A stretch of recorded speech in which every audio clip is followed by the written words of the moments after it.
పెళ్ళైనా పండగైనా వేడుక ఏదైనా పట్టుచీరల ప్రత్యేక వేదిక వారాహి సిల్క్స్. ఈ అమరావతిని తీసుకురావడం వల్ల ఈ ఆంధ్రప్రదేశ్ అభివృద్ధికి బాటలు వేస్తాము. అంతేకాకుండా పెద్ద ఎత్తున పరిశ్రమలు వస్తాయి. ఇది ఏకైక రాజధాని. అందుకోసమే చట్టసభల్లో కూడా దీనికి ఆమోదం పొంది చట్టం తీసుకొచ్చాము అనేటువంటి విధంగా కూడా రాష్ట్ర ప్రభుత్వం చెప్తుంది. అంతేకాకుండా ఇది చరిత్రలో నిలిచిపోయేటువంటి విధంగా అమరావతి రాజధానిగా ఏకైక రాజధానిగా ఉంటుంది అంటున్నారు. ఇది అమరావతి రాజధాని అనేటువంటి విధంగా కూటమి ప్రభుత్వం కాదు, మావిగన్ చేయడం ద్వారా ఒక గ్రోత్ ఇంజన్ గా అది ఉపయోగపడుతుంది అనేటువంటి విధంగా జగన్మోహన్ రెడ్డి మాజీ ముఖ్యమంత్రి చెప్తున్నారు. ఇదే అంశం పైన మాట్లాడడానికి మన చెంత అనంతపురం ఎంపీ అంబికా లక్ష్మీనారాయణ ఉన్నారు. ఏం చెప్తారో చూద్దాం. సార్ చెప్పండి సార్, ఏమంటారు సార్? ఏకైక రాజధాని అమరావతి అనేటువంటి విధంగా కూటమి ప్రభుత్వం ముఖ్యమంత్రి చెప్తున్నారు. అయితే అమరావతి కాదు, ఖచ్చితంగా మావిగన్ తీసుకురావడం వల్ల ఒక గ్రోత్ ఇంజన్ అవుతుంది అనేటువంటి విధంగా చెప్తున్నారు. ఏమంటారు సార్?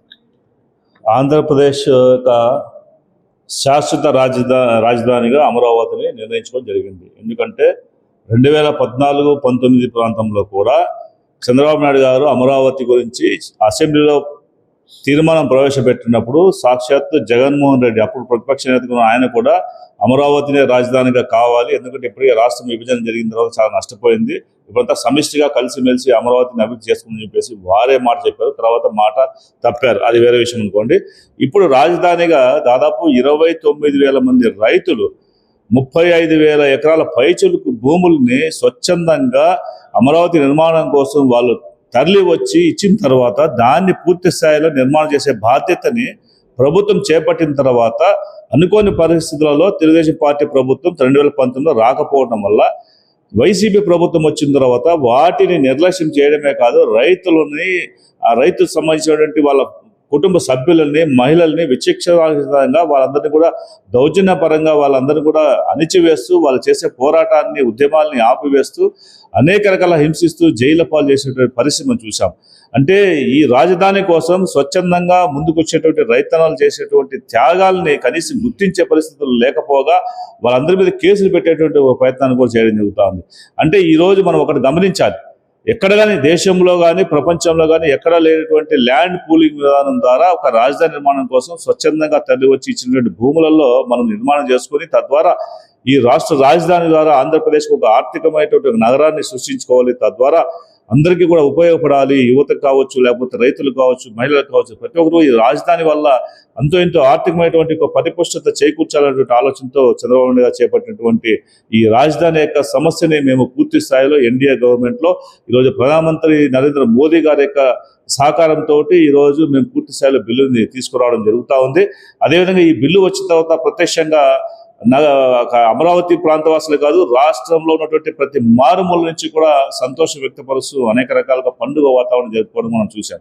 కాబట్టి రాష్ట్ర రాజధాని నిర్మాణం పూర్తి అయితే తప్పకుండా ఆ ప్రాంతం ద్వారా మనందరికీ కూడా ఒక అభివృద్ధి కార్యక్రమం జరిగేటువంటి అవకాశం ఉంటుంది. కాబట్టి అందరి యొక్క ఆమోదంతో ఈరోజు రాజధాని నిర్మించుకోవడం కోసం అమరావతి శాశ్వత రాజధానిగా మనం ఈరోజు చూసుకోవడం జరుగుతూ ఉంది.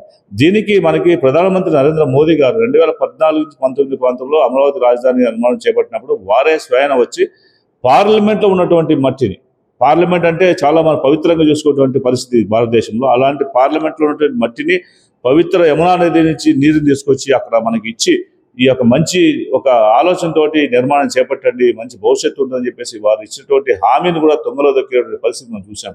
ఈ రోజు రకరకాలుగా మాట్లాడుతూ ప్రతిపక్షంలో ఉన్నప్పుడు ఒక మాట, అధికార పక్షంలో ఉన్నప్పుడు ఒక మాట మాట్లాడుతూ గతంలో అధికారం ఉన్నప్పుడు విశాఖపట్నం రాజధాని అని చెప్పేసి ఒక మారు ప్రకటించి తర్వాత ఈ రోజు మళ్ళీ ఇంకో పేరు పెట్టి ఇంకో రకంగా మాట్లాడడం తగ్గదు. ఎందుకంటే ఈ రోజు అందరి ఆమోదంతో, అందరి యొక్క సమిష్టిగా కృషి వల్ల ఈరోజు మెజారిటీగా ఉన్నటువంటి ఆంధ్ర ప్రాంత ప్రజలు, ఆంధ్రప్రదేశ్లో నివసిస్తున్న ప్రజలందరూ కూడా, తెలుగువారు ఎక్కడున్న ప్రపంచంలో ప్రతి ఒక్కరు కూడా ఈరోజు అమరావతిని ఎంతో ఒక మంచి ఉన్నతమైన స్థానంలో చూడాలనేటువంటి ఆలోచనతో ఉన్నారు. కాబట్టి రాజధానిగా నిర్మాణం చేసుకుంటున్నాం.